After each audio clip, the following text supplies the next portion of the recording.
Maka hasil daripada perkataan ini bahawasanya fardu ain atas tiap-tiap seseorang yang mukallaf itu mengetahui dalil jumali jua, maka iaitu dalil jumali itu kuasa ia seseorang mukallaf itu mengeluarkan dalil seperti contohnya dikatanya tanda Allah wujud alam ini atau alam ini wujudnya alam ataupun alam ini. Maka tiap-tiap ditanya tiap-tiap sifat 20 ini, maka dijawabnya ini alam. Apakah tanda Allah Ta'ala ini? Ni alam ni nah.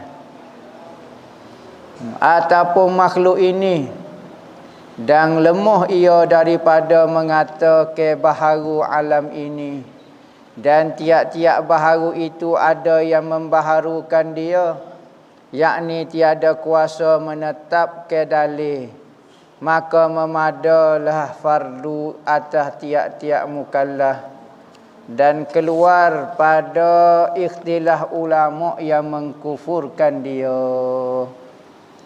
Maka apabila seorang kita kena ngaji dalil dalam bab akidah, sekadar mana sekadar kita boleh jawab dalil Allah Ta'ala ada alam ini, dalil Tuhan kuasa alam ni, dalil Allah Ta'ala mendengar alam ini, dalil Allah Ta'ala melihat makhluk ni. Tapi dari sudut mana kita tak boleh jawab. Hak ni lepas dah fardu ain? Ya, untuk lepas fardu ain. Manakala kita boleh hura, boleh gapo hak tu hukum dia dah fardu kifayah dah, dalil tafsili dah. Dalil ijmali ni semata-mata hafal saja, tak faham, tak tahu kok mana, hanya sebut sahaja. Mana dalil Tuhan ni ada makhluk ni? Dari sudut mana? Tak tahu, tak gapo dia. Tu sahaja nah. Maka apabila orang tu boleh buat mari dalil sekadar tu, maka ia telah keluar daripada perbahasan ulama kata ada jadi kafir seseorang tu kerana ilmu taklid. Nah, dalam ilmu tauhid haram, sepakat ulama kata haram. Kafir kalau tidak kafir, khilaf ulama. Muktamad tidak kafir, tetapi ada pendapat kata kafir. Kuat juga, ya kuat juga pendapat kata kafir. Maka mengetahui yang lebih daripadanya, daripada hak fardu ain saat ni. Hak kata tanda Allah Ta'ala ada ni alam ini sekadar tu saja. Tahu lebih daripadanya itu, yakni menetapkan dalil. Boleh kita tetapkan dalil tu, boleh kita sabitkan dalil tu dengan sifat-sifat mana-mana. Dikatanya bermula alam ini baharu dan tiap-tiap baharu itu ada yang membaharukan dia. Hak ni boleh tetap dah tu dalil. Dalil lagu ni kemah-keming dah tu. Atau dikatakan alam ini mungkin. Maka tiap-tiap yang mungkin itu ada baginya yang memperbuatkan dia. Atau dikatanya alam ini mungkin baharu. Dari sudut tiga sudut. Ada kata dari sudut mungkin dia, ada kata dari sudut baharu dia, ada kata dari sudut mungkin baharu dia. Maka tiap-tiap mungkin baharu itu ada baginya yang memperbuatkan dia. Maka mengetahui akan yang demikian itu fardu kifayah. Wajib tiap-tiap satu tempat ada seorang yang boleh menetapkan dalil, yakni mendatangkan dalil, mensabitkan dalil dalam bab ni mesti ada seorang dalam setiap tempat. Sekadar mana satu tempat itu dua marhalah. Dan menghuraikan syubhat. Syubhat ni kesamaran ahli bid'ah yang mendatangkan syubhat pada agama. Ahli bid'ah ni ramalah. Bermula daripada Mu'tazilah, pecah jadi Jabriyah, jadi Qadariyah, jadi Mujassimah, jadi Musyabbihah, jadi Hasyawiyah, jadi Mu'attalah, jadi Murji'ah, jadi macam-macam kumpulan pecahnya Syiah saja tu banyak dah. Maka benda-benda ini, kumpulan-kumpulan ini telah difatwakan oleh ulama tidak ada zaman Nabi. Dipanggil ahlu bid'ah. Orang-orang kumpulan-kumpulan yang tidak wujud di zaman Nabi dan akidah mereka tidak wujud di zaman sahabat. Itu ahlu bid'ah. Maka ulama menjawab bermula daripada munculnya kumpulan Mu'tazilah, maka ahlu sunnah mula menjawab perbahasan-perbahasan dalam ilmu akidah dan memanggil mereka semua sebagai ahlu bid'ah. Maka mesti ada orang lain yang boleh menjawab orang-orang yang mendatangkan keraguan di dalam bab akidah kepada masyarakat. Sekarang kita tengok YouTube, kita tengok Facebook. Benda tu biasa ya, tapi ada orang yang mendatangkan keraguan, mendatangkan syubhat kepada kenyataan tertentu, menyebabkan orang jadi keliru. Asalnya tak keliru tapi dia keliru, dia duk canai, akhir sekali jadi habis pula berlaku. Maka kena ada orang yang boleh jawab. Mesti ada dalam 2 marhalah. 80 km tu mesti kena ada. Maka adalah tiap-tiap satu orang yang alim. Siap orang yang alim pada satu orang alim, itu jangan lebih daripada 2 marhalah. Mestilah antara 2 orang alim tu jangan jarak 90 km. Orang alim ni duduk sini, orang alim yang kedua jangan lebih daripada 90 km. Yakni dalam kawasan 90 km persegi mesti ada seorang alim boleh jawab. 90 km pula ada orang alim boleh jawab. Ada ke tak berlaku sini? Cukup tak 90 km seorang, 90 km seorang? Maka manakala ada tiap-tiap satu tempat seorang yang mengetahui nescaya lepaslah berdosa isi negeri itu, lepas kawasan 90 km itu. Dan jika tiada seorang jua pun, tak ada, ataupun ada, lepas pada 100 kilo nu baru ada. Sudah. Dia patut 90 km, 90 km jangan jarak. Berarti 90 km tu dikuasai oleh seorang orang alim. Ikutlah pondok kau, bukan pondok kau. Yang penting ada orang boleh jawab dalam bab isu tauhid. Jua. Kalau tak ada lagu mana? Nescaya berdosalah sekaliannya. Berdosa habis tok imam, tok bela, tok siok, tok mufti, tok qadi, habis pensyarah, orang yu, orang pondok, semua berdosa habis. Tok guru, kaum kapur dia semua berdosa habis kalau tak pandai dalam ilmu tauhid. Berdosa? Ya, berdosa. Saya tak curi pun saya senyap di atas surah sore. Surah sore itu dosa juga. Sebab apa? Kerana awak tidak ada usaha nak melepaskan fardu kifayah pada satu kawasan. Dosa berlaku. Ni orang nak pergi ngaji, lari dah pulak. Anak-anak nak pergi ngaji, lari dah pulak. Pas apa dia pulak nak lepaskan fardu ain masyarakat. Galik nak buat kicak cukur beras tu ya, ingat fardu kifayah. Ngaji fardu ain ni tak ada kifayah. Ngaji agama ni tak ada fardu kifayah. Kita kena tekan juga fardu kifayah, buat helikopter, buat gapo. Patuh agama ni selegok takut tak erti apa ni. Kena. Maka wajib sekalian ahli negeri itu belajar. Apabila berdosa lagu tu wajib. Siapa dia yang balik dalam kawasan tu, anak mufti kau, anak tok qadi kau, anak wahabi kau, wajib kena mengaji tauhid berlaku. Biar lepas. Ikutlah anak siapa dia pun, asal saja orang Islam, wajib kena lepaskan fardu kifayah pada satu tempat tu. Belajar hingga dapat seorang yang boleh menetapkan dalil dan menghuraikan syubhat yang didatangkan oleh orang-orang mulhidah. Mulhidin, orang-orang yang tidak ada agama. Mulhid dipanggil. Berkata orang mulhid, contohnya antara akidah orang mulhidin ni apa dia? Bahawasanya arak bagi alam itu baharu. Arak bagi alam itu baharu. Alam tu qadim, arak dia sahaja baru. Alam ni, langit bumi ni qadim. Hak berubahnya sifat dia saja. Contohnya bumi, tumbuh pokok sampai 100 tahun hancur lebu, naik pula. Sifat dia tu berubah baru semacam, tapi dia tu qadim. Sudah. Allah ni koding, tetapi sifat dia saja baru. Sudah pening. Tetapi tiada awalnya. Tak ada awal. Bila bermula? Memang lagu ni dah. Patu ada tak ada ni manusia ya. Manusia, binatang ada tak ada. Langit bumi dia kan gitu. Ya dulu yang mencekwa kita lagu tu dah. Tok nenek kita gitu. Maka hak tu koding, hak isi dia saja tak koding. Sudah jadi pening lagu ni. Dah dia apa? Sebab dia tanya orang lama pun langit duk lagu tu, matahari duk lagu tu. Koding berkali. Lepas tu hak barunya makhluk ciptaan manusia ni hak baru. Bertukar ganti. Hak Allah ni koding. Sudah pula pening. Padahal Allah ini makhluk juga dia jadi pening gitu sebab apa? Pemandangnya mata dia. Dan seumpama yang demikian itu daripada perkataan yang sesat, banyak lagi macam-macam dalam akidah sesat lah ni macam-macam. Maka kena ada seorang yang alim boleh jawab semua syubhat-syubhat kesamaran yang dibawa datang oleh kumpulan-kumpulan ni. Biar boleh jawab. Masalah dia terima tak terima suku pasal, kita kena jawab. Seperti syubhat yang ditatangkan oleh Mujassimah.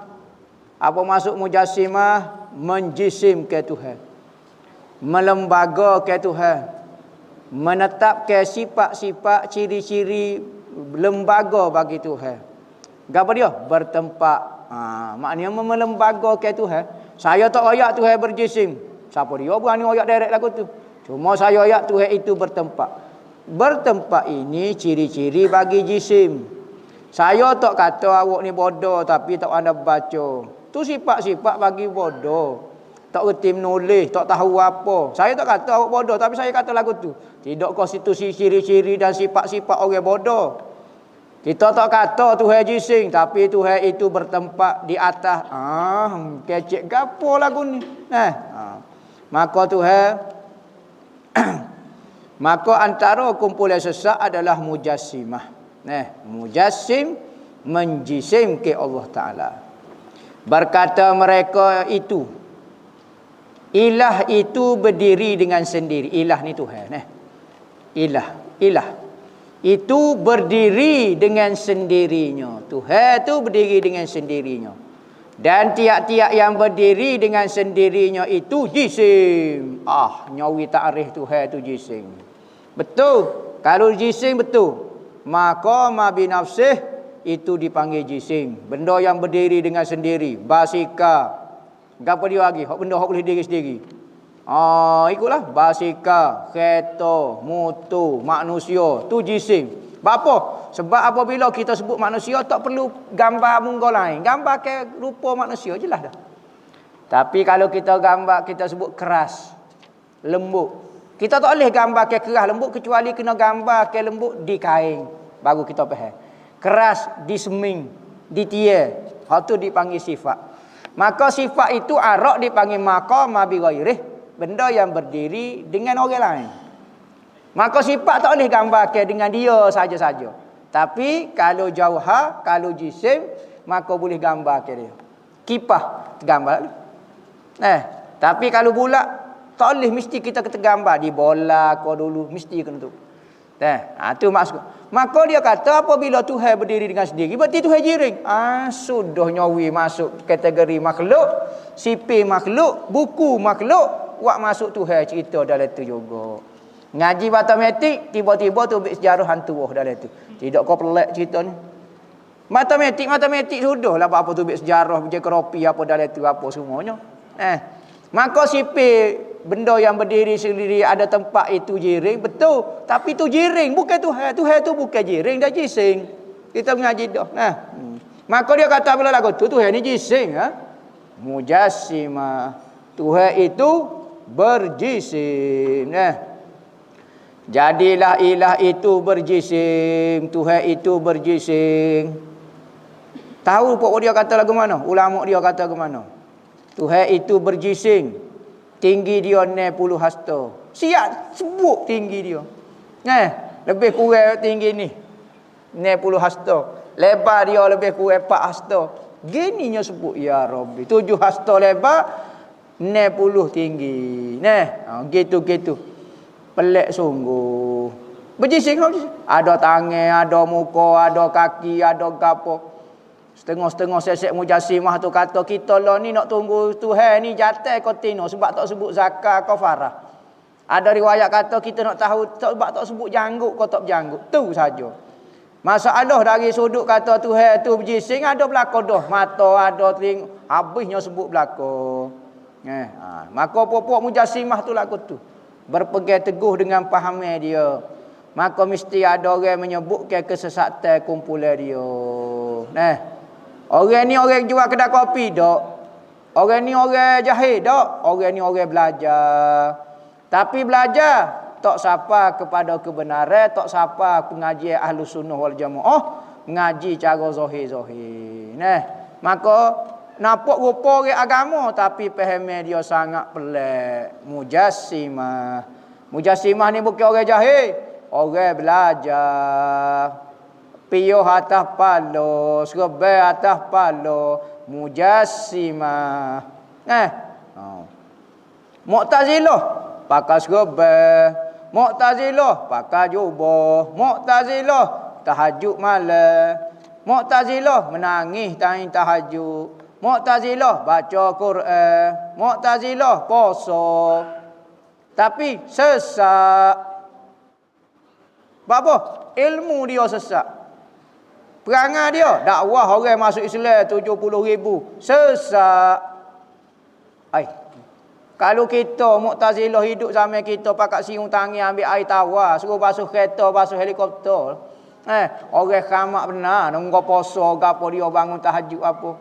Jangan tertipu. Pakai jubah, pakai serbai, kau gapo. Kecek tasawuf nampak senyap atas surah gapo dia.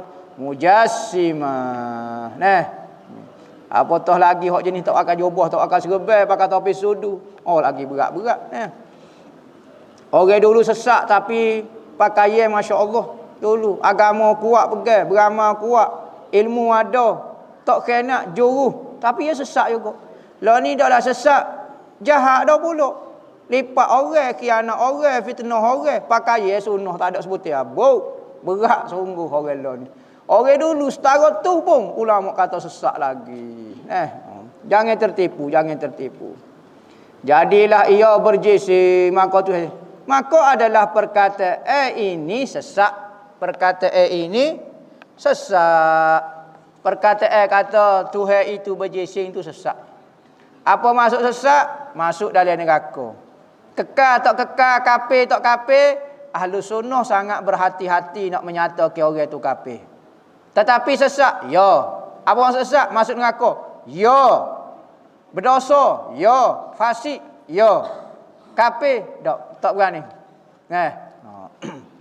Haram, ya. Tapi kafir tak. Ada yang kata, kalau Wahabi tak kafir, duk lawan ke apa dia. Nanti tunggu kafir dulu. Tak syarat tunggu kafir, sesak ni. Lagu tu. Maka adalah yang demikian berkehendak kepada ada orang yang menolak perkataannya yang boleh mengalahkan dia. Mesti ada orang pandai. Jadi kita orang belajar ni kena sahutlah cabaran. Kalau tidak kampung kita berdosa habis. Kampung kita hak ni sore, badi arak. Maka ramai badi arak gosok kali berterak belaka tak erti apa. Dosa juga. Seperti barang yang dihikayatkan bahawasanya ada satu dahri. Ni cerita. Cerita ni kita baca biasa gitu ada. Ceritanya asalnya zaman Imam Abu Hanifah. Imam Abu Hanifah ketika kecil dipanggil Nu'man. Nu'man nama dia. Ada seorang guru dia antara ulama pada masa tu yang sangat masyhur dan sangat sesepuh. Tok guru tua nama Hammad. Ni cerita dia dengan guru dia. Abu Hanifah pada masa belajar ni kecil lagi. Tetapi Allah Ta'ala nak muliakan seseorang kecil tetapi ilmu dia Masya Allah. Dihikayatkan cerita. Dalam kitab ni ada cerita. Sebab tu orang pondok banyak cerita. Kecik sikit ada cerita. Kecik sikit ada cerita. Sebab dia kitab dia pun lagu tu juga. Kecik sikit ada cerita. Kecik sikit ada cerita. Dia tak straight point. Tak ada istilah pelik-pelik. anjakan paradigma. Tak payah tak kecek lagu tu. Nampak macam bejok tapi bodoh suasana panggil. Orang duk tengah orang kampung duk kecek bab benda tinggi-tinggi, akhir sekali tak faham apa orang. Jadi kecek cara orang kampung, cara nak betulkan masyarakat, qada tarah akal dia.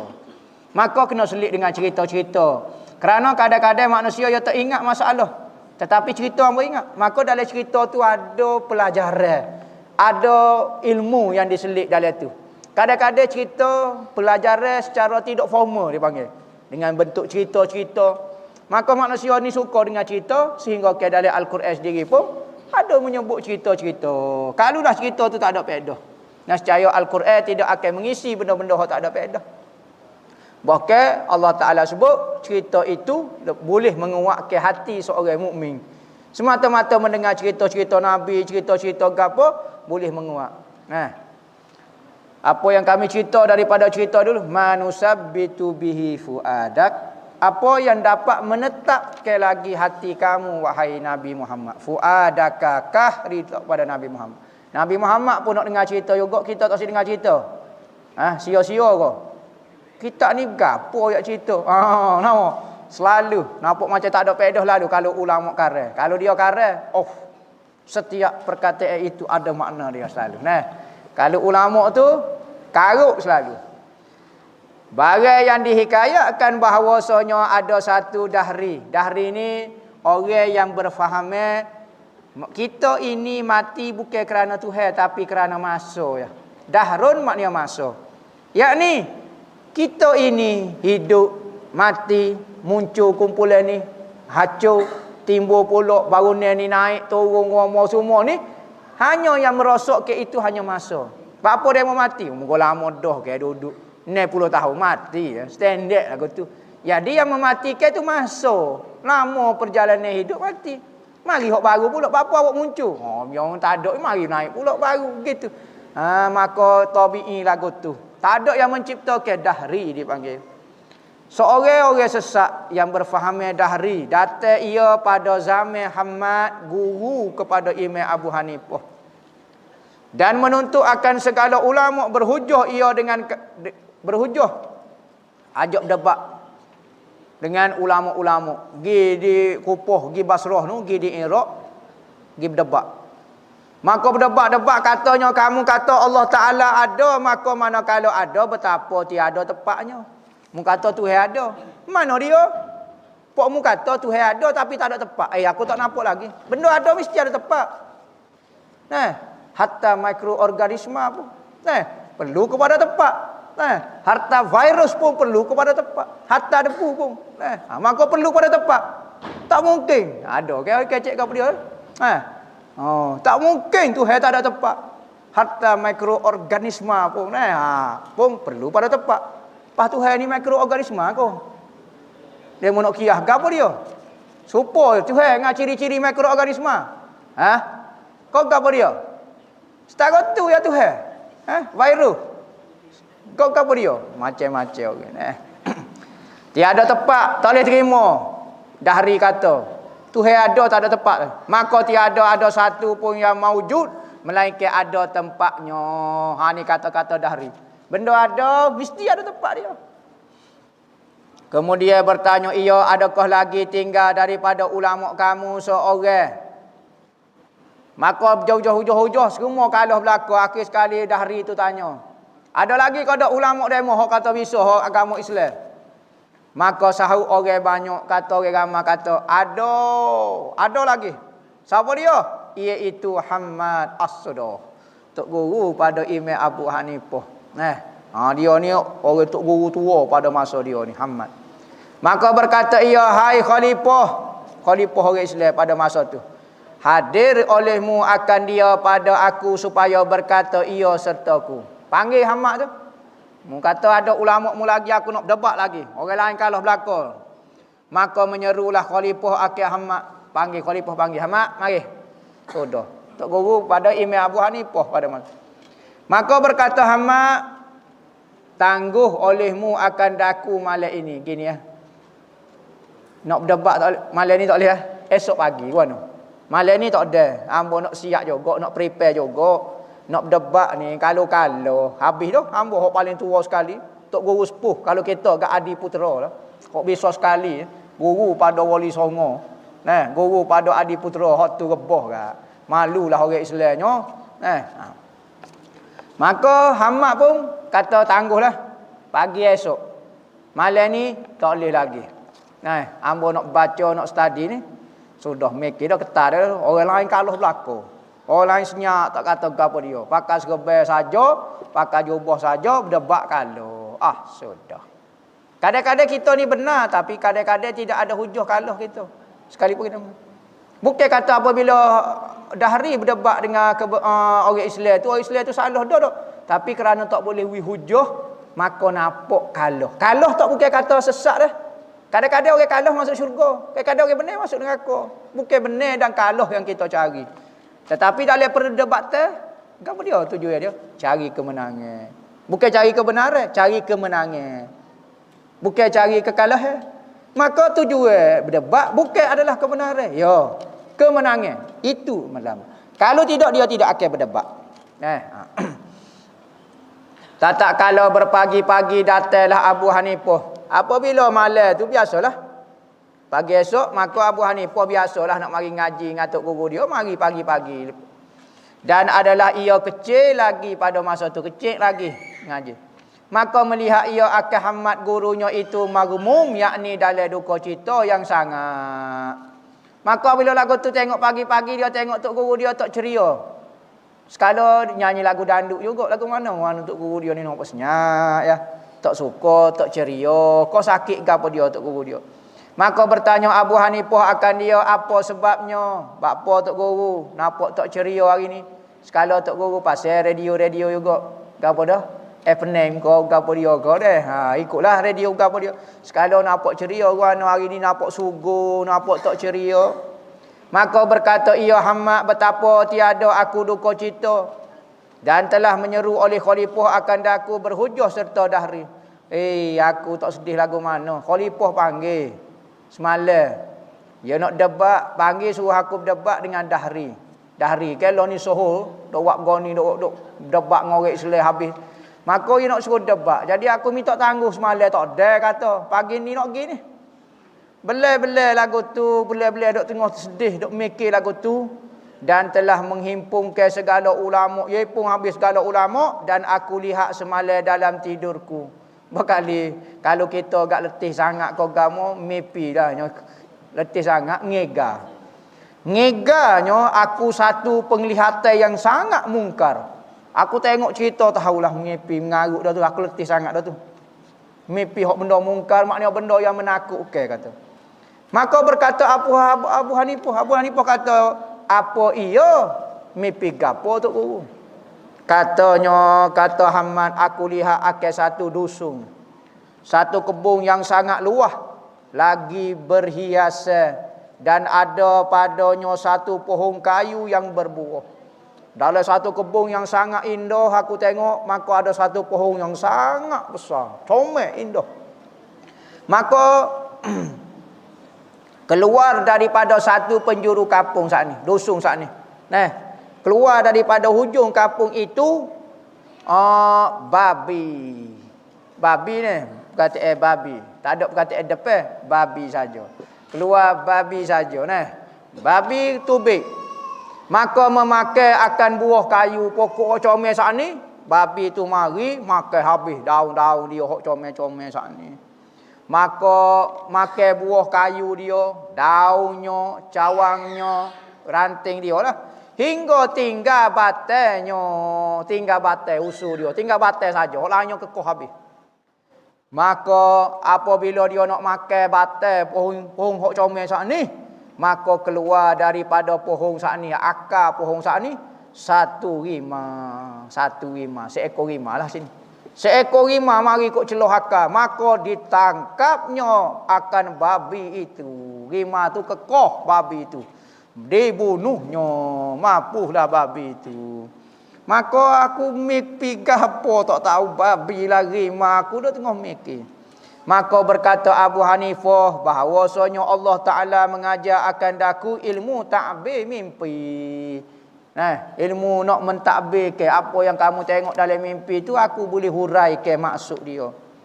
Maka mimpi ini baik, kita jahat bagi seteru. Ambo nampak mimpi ni ada alamat baik bagi kita, ada alamat buruk bagi musuh kita lah ni. Dahri itulah. Maka jikalau engkau izinkan bagiku pada takbir, nescaya aku takbirkan dia. Kalau Tok Guru izin, ambo nak royak cerita, nak takbir ke mimpi Tok Guru tu. Maka berkata Hamad, takbir ke ya Nu'man?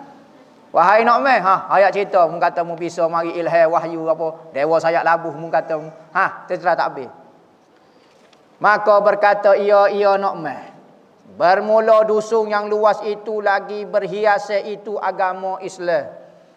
Satu kebun, satu dusun yang sangat indah itu digambarkan seperti agama Islam kita. Dan pohon kayu yang berbuah itu ulama-ulama. Pohon kayu, hok buah-buah banyak rendel-rendel ni. Hok comel-comel pohon-pohon sat ni adalah ulama-ulama di tempat kita lah ni. Dan asal yang tinggal lagi itu engkau. Lepas tu, apabila tu babi tu dahri, marilah kekoh pokok-pokok yakni ulama-ulama tinggal batal. Batal tu mu wahai guruku. Hamad dia kata. Dan babi itu dahri. Maka Tok Guru tanya, "Pah harimau tu siapa dia?" Dan harimau yang membunuh akan babi itu ambo. Heru dalam cerita ni. Mu jadi cerita. Kenapa? Maka berjalanlah engkau dan aku serta engkau. Katanya Abu Hanifah, Tok Guru sanggup. Gi Tok Guru. Lepas kita makan nasi, makan roti canai, makan gapo, kita gi, kita janji dengan dia. Kita akan bersama Tok Guru. Mana? Kita ikut Tok Guru. Tok Guru dia pun naik seh. Ada kata beratnya makan pung dia anak murid lah kali ni aku ni. Maka dengan berkat hemah engkau, semangatmu dan hadrah engkau. Minta berkat Tok Guru dia. Hemah semangat Tok Guru dia dan hadrah kamu, ingatan kamu dengan Tuhan, kedudukan kamu di sisi Tuhan. Berkata sertanya aku akan berhujah dengan dia. Dan aku lazim ke hujah, aku akan lawan dengan hujah ni. Maka sukalah Hamad, sukalah ada orang dia panggil apa dah? Sokongan moral. Biarlah kita nampak budak tapi sekurangnya ada juga sokongan moral. Ni mapuh pacirah. Ambo adalah naling, mapuh lagu tu. Kau kenaling jadi suding ni biarnya. Hei hantu, hei hanjabak beratlah, tak ada apa. Dan berdiri keduanya. Ketika itu juga kepada Jamek bangun pergi ke masjid Jamek, masjid tempat orang kumpul ramai-ramai. Maka datang khalifah dan berhimpun segala manusia pada majlis Hamad. Orang janji dah ni. Contohnya pukul 9. Siapalah mari Hamad. Dan berdiri Abu Hanifah di hadapan guru dia. Duduk depan guru dia. Dan di bawah sari dia, Tok Guru dia duduk atas macam kursi gitu. Imam Abu Hanifah duduk bawah. Pergi selipar Tok Guru dia. Kecil, sama tinggi dengan lutut dia. Dah Tok Guru dia ada atas gitu, sari atas katil gitu. Atas tempat tinggi lagu tu, Abu Hanifah duduk depan, duduk bawah pergi selipar. Memegang kaos gurunya dan kaosnya. Kaos ni kasut lah. Selipar. Capa. Pergi capa Tok Guru dia, pergi capa dia. Lah ni pergi capa pun syirik dah. Tak ada apa. Memuja guru, taksub kepada guru. Maka datanglah Dahri. Dahri pun naik. Tunggu. Naik ia ke mimbar, naik mimbar. Ahmad duduk bawah. Abu Hanifah duduk bawah lagi, pergi kasut. Dahri naik atas mimbar, tempat tinggi pula. Dan berkata ia, siapa yang menjawab akan soalanku ini? Siapa dia nak jawab soalan hamba? Maka sahut Abu Hanifah, apa perkataan kamu itu? Tanya olehmu. Maka kata Abu Hanifah, kecil je pergi selipar. Orang tua tak bunyi. Orang budak kecil pula bunyi. Nak tanya apa dia? Royak, tanya. Maka orang yang mengetahui dijawabnya akan apa tu? Akan apa? Akan tanya kamu. Maka berkata Dahri, tak apa aku boleh jawab. Kalau nak tanya apa dia, aku jawab. Maka Dahri kata, siapa engkau hai kanak-kanak? Ulama serba besar-besar. Lengan baju labuh-labuh. PhD pula. Ada pakak, wali-wali, kodi-kodi. Aku lawan belaka kata. Mu nak jawab budak kecil. Ngaji bawah pohon pisang mana kata? Boleh jawab ke dia? Maka katanya Abu Hanifah kalulah ilmu diserba, kalulah ilmu dijubah. Ambo pakar di keldai nescaya keldai jadi alim. Dah. Serba tak menunjuk ke alim. Jubah yang labuh-labuh tak menunjuk ke alim. Follower yang ramai-ramai tak menunjuk ke alim. Ngaji yang lama tak semestinya juga alim. Kadang-kadang awak kena alim orang ya. Ngaji tu gerung tengok. Maka katanya Imam Abu Hanifah, aku ni kecil kanak-kanak pergi selipar ya kerja aku. Tapi mainnya tak bawa lah, mainnya sodok tak bawa lah, nak berat lah je. Yang bawa selipar tak kuru dia. Jadi orang nampak loh bawa selipar duk main gapo dia. Dia kata, "Hei kanak-kanak, engkau berkata serta aku, beberapa orang yang mempunyai umur yang besar-besar, orang ada pengalaman lama mengaji gapo dan mempunyai kain yang kemegah, pakaian hebat-hebat, pakaian jubah, pakaian wali, pakaian ulama belaka, dan tangan baju yang luah-luah. Tangan baju jangan boleh buat masuk saji. Tahu tak besar saji? Saji ni. Maka orang dulu kohor alim kohor luah. Kohor alim kohor luah. Menunjuk ke aliman. Kalau hok spek ni, maka dia kata orang hok debat ngaku semua ni. Tangan luah-luah, serba besar-besar, ngaji lama-lama, umur tinggi, umur banyak-banyak, khamat belaka dah. Lemah mereka daripada aku, hak tu lemah. Tapi tak boleh lawan ambo, tengok. Bangga orang kafir. Maka betapa engkau berkata serta aku, serta kecil umur engkau dan hina diri engkau. Mu nak kecek dengan aku. Tak tahu aku tak erti nak kecek. Pergi selipar. Mu tak bawa sodok, duk main sodok ko, duk main haji ko, bodoh, duk main sayyidina ko. Pelik sungguh nak berlawan dengan hamba. Tengok manusia ni. Maka berkata Abu Hanifah ni jago di dalam berdebat. Abu Hanifah ni pengasah kepada fiqh dunia. Siapa dia mengaji fiqh sekarang, pahala mesti naik kepada Imam Abu Hanifah. Dia pengasah fiqh. Fiqh ni Abu Hanifah nama dia. Dia kalau dia berdebat macam ni, tengok Tian ni. Dia kata amo nak kata Tian ni mah. Orang kata Tian ni batu. Dok amo nak kata Tian ni mah. Dia boleh buat mari hujah siapa kata mah rupanya. Hamba tak perasan.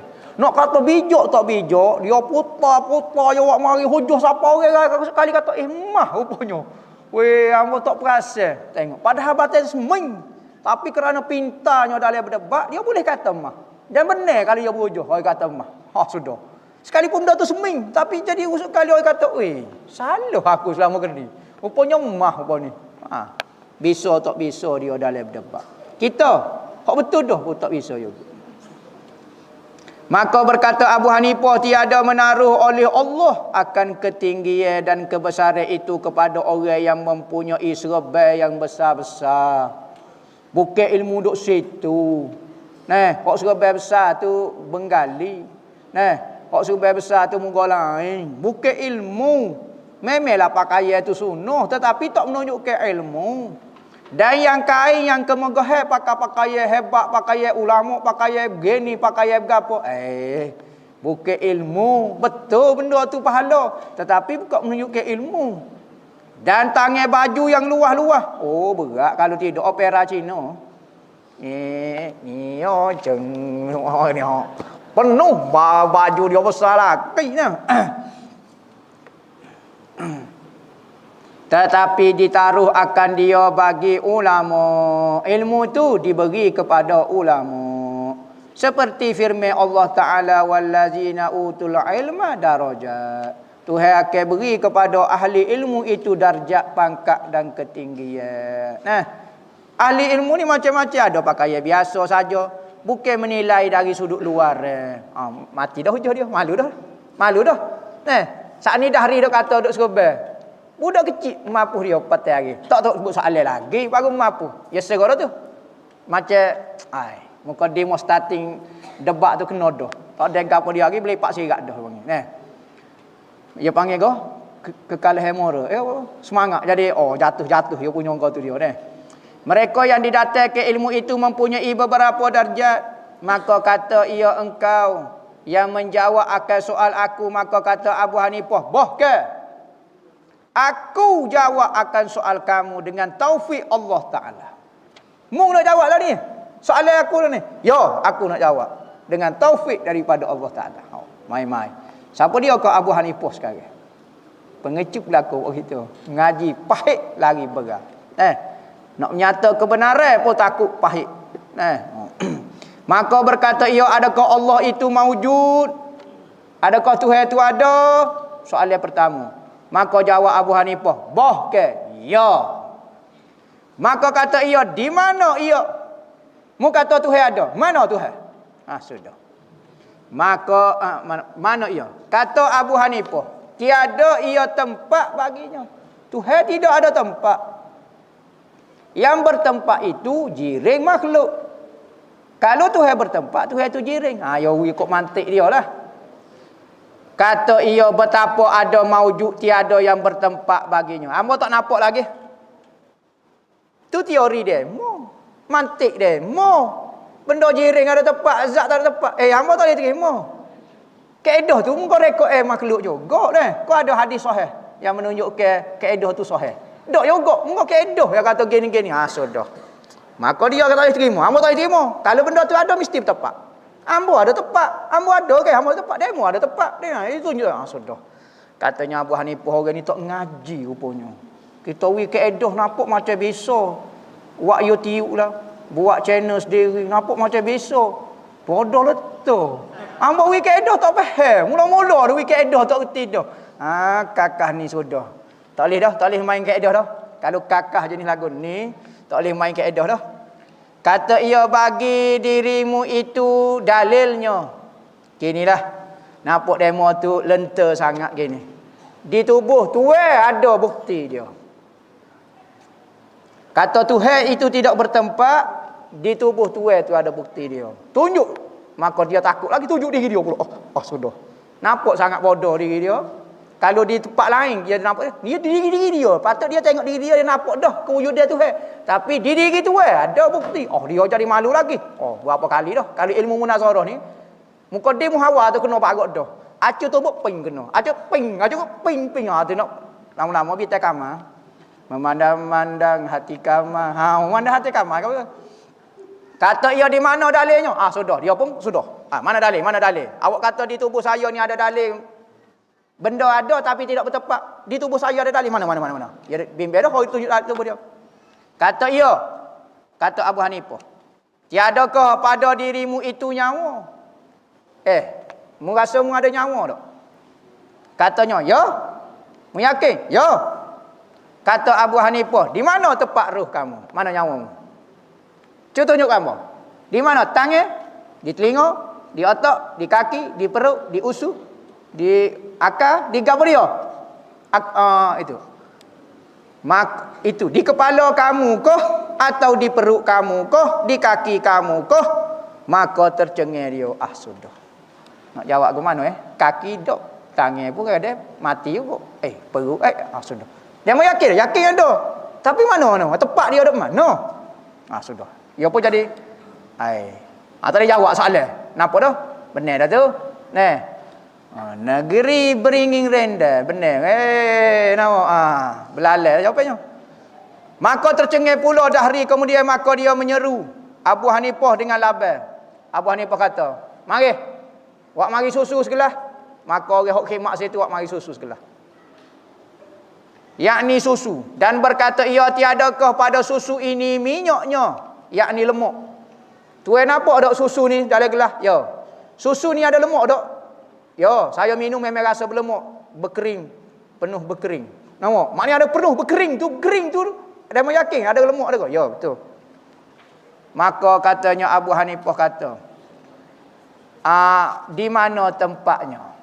Mana lemak dia? Mana? Tunjuk. Mu kata sedap dia, lemak dia sedap, makan minum sedap lemak. Duk mana lemak dia? Mu rasa tak? Rasa. Tahu dia ada? Ada. Di mana? Atas ke? Kanan ke? Kiri ke? Tengah ke? Kita tengok. Mana tempat dia? Sudah. Tak ada apa dah lah. Di atas ke? Di bawahnya? Tercengang pula. 2 kali tercengang tu.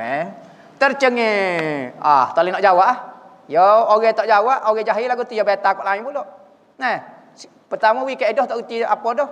Dapat cara terhulu dia, kita wi kau ni ya beta kat lain pula. Nah. Maka kata Abu Hanifah seperti tiada dapat bagi ruh itu tempat pada tubuh dan tiada pula bagi minyak atau lemak itu pada susu.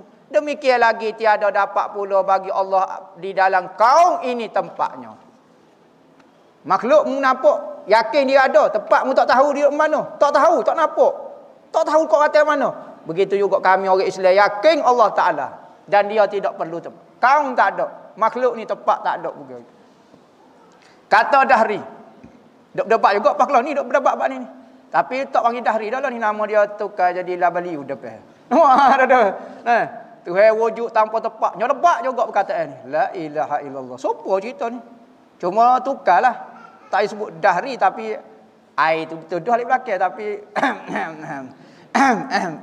nah sebut gak sudah seru hati apa awak Wahabi tak saya bukan Wahabi tapi saya seru hati saya nak sama tu apa bukan kaitan dengan awak ke bukan apa awak nak samanya tak saya tahu sedih serunya lah wah berat tu orang ni gila sebelum gila dia panggil. Kata Dahri maka apa ada dahulu daripada Allah dan apa yang kemudian daripadanya daripada Allah wallahu a'lam. Panjang cerita ni. Cerita ni hamba dengan 22 tahun lepas. 22 tahun lepas cerita ni.